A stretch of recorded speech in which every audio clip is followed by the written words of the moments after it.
Псалм 91 според православниот превод, а Псалм 92 според останатите преводи. Добро е да се слави Господ и да му се пее на името Твое Севишен, да се возвестува наутро милоста Твоја и секоја ноќ Твојата верност. На 10 струне на харфа и на лира, зашто Ти ме развесели, Господи, со Твоите дела.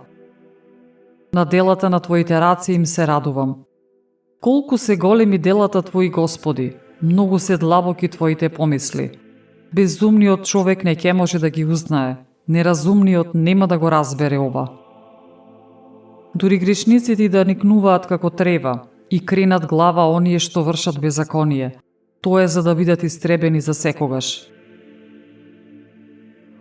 Ти си, Господи, Севишен секогаш, зашто еве, непријателите Твои, Господи, ќе пропаднат и ќе се растурат сите што вршат беззаконие.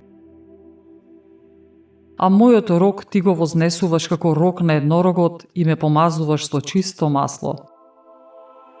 Моите очи го видоа падот на непријателите мои и ушите мои го слушнаа трескотот на побунетите против мене злосторници. Праведниот цути како палма, се издига како кедар леванонски. Тие се засадени во домот Господов, ќе сутат во дворовите на нашиот Бог. Тие и во староста ќе бидат плодни, сочни и полни со свежина, за да возвестуваат дека е праведен Господ, мојата карпа во која нема неправедност.